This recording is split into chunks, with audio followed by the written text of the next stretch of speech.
But it opens up with us seeing the support team and all of the affiliates like getting out of there on a chopper. And Terrio and Waganma are on this chopper as well. And while Garo is fighting Sage Centipede, he notices with his beyond eagle vision that Terrio is in the chopper. So now we have upped the stakes for Garo once again, and he has more motivation than just becoming the ultimate fear of the world. He now has to save Terrio once again. I'm pretty sure this chopper is going down, or Terrio is going to come back on the ground. He just kind of has to. Because it's like super important that Terrio bears witness to Garo's full character arc that he is going to eventually have. Nothing is guaranteed at this point in the story, not even what I'm going to say later on in the video. Just keep that in mind. And while Garo is a near perfect monster now, as one said many years ago, he still has some flaws to him, such as empathy.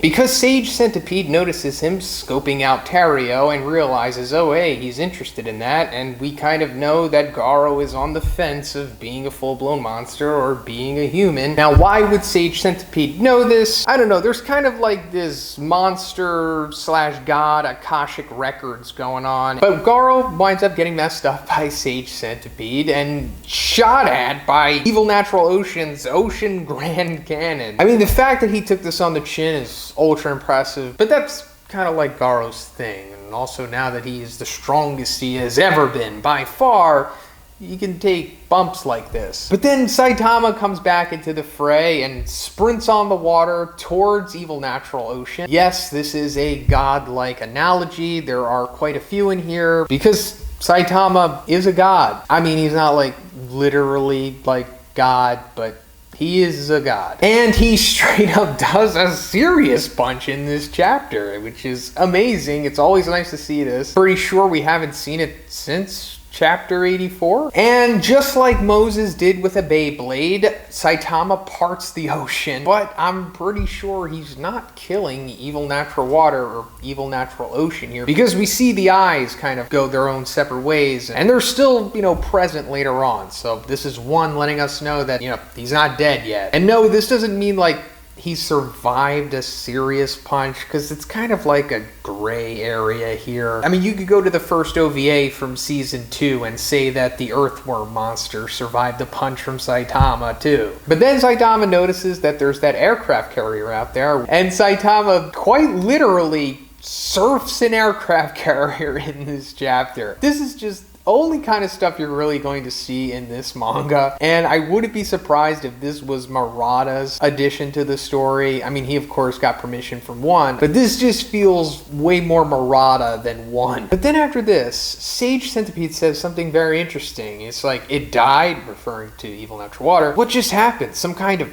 tectonic cataclysm? And this, I guess, is giving us more insight possibly as to why God isn't like more aware of Saitama, because like I'm assuming God has kind of just been viewing Saitama the way that everyone else has, like they're kind of oblivious to him being the one above all. But there's probably a more nuanced answer to why God isn't really aware of Saitama. It's because Saitama isn't really a victim of the system the way that everyone else is. And I guess that means that God can only really see what he has control over, possibly. I mean, not like literally see it, but like have a more in tune look at things. I'll explain all of this in the follow-up videos that I'm going to make exposing the whole series. Yes, those videos are still coming. I'm just waiting for all of my gear and everything to arrive because I need to settle that stuff up still. It's a work in progress, guys, but in February sometime I'm going to drop all these videos. So just bear with me, I'm working on it. But then Metal Bat comes back and starts dragon thrashing the Sage Centipede, which is amazing, and we talked about this in last week's Q&A video. And as expected, it has no effect on him because, you know, Metal Bat is not really pumped up right now, and Sage Centipede is implied to be stronger than Elder Centipede, so, you know, put two together. But then we get the Garo and Metal Bat reunion, and since Garo is like full-blown babyface right now, it's understandable that he's not going to be aggressive towards him. But then Metal Bat deflects Sage Centipede's attack going towards the helicopter, but Garo at the same time like latches onto the front of it and like somehow gingerly kicks it away into the direction he wants it to go. I'm not gonna question this. Garo can do whatever he wants. Then we get the team up of the two bad boy baby faces. And I also like that Metal Bat is kind of realizing they're like, oh, you know what? Garo's not such a bad guy. And to be honest, this is what it should have always ultimately come to, because these guys are, kind of like two peas in a pod. They should be friends, And they're both like teenagers, by the way. I know we tend to forget that, but like Metal Bat's like 17 and Garo's like 18.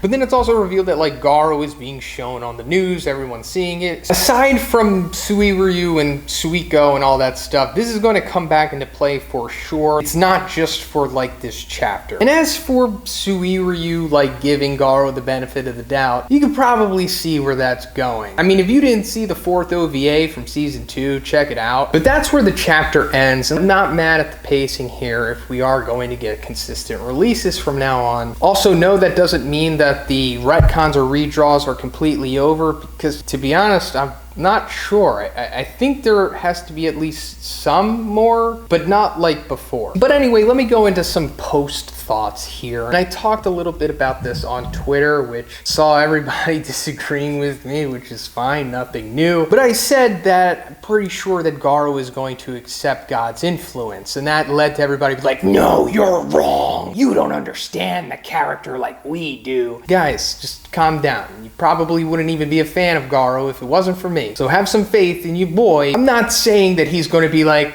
yes, God, please give me the evil power. I accept you and I want to be your underling. No, it's obviously not going to happen that way. We saw that God is very deceptive. By the way, remember when I talked about in the One Punch Man is Hellraiser with Extra Steps video about how Pinhead has the ability to deceive others by becoming like somebody that they know or like a loved one or something, and I said that that's going to come back later in the story, and it actually did in the previous chapter with Blast and God and all that stuff, but never mind, it's all confirmation bias and just a coincidence. Anyway, what I'm trying to say is that Garo could be tricked into receiving God's influence. And while it may not literally be like God, like impersonating Bang or whoever, or maybe even Terrio, and convincing Garo to accept his influence that way, he may just finally be overcome by the monstrification, which we have seen him struggling with. And monstrification is God's influence. All monsters, no matter how old, no matter how powerful, or how discreet or ambiguous, all come from God. There are no monsters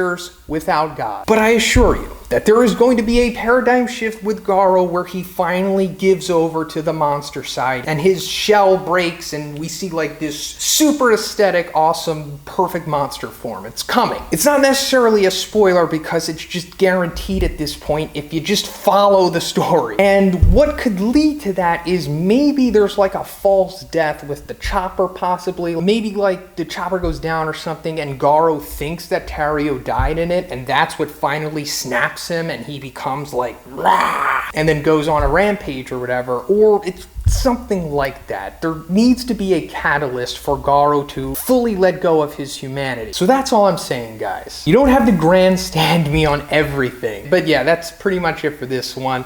If you like the video, just please subscribe. And I don't know, follow me on Instagram and Twitter. Have a good day. See you next one.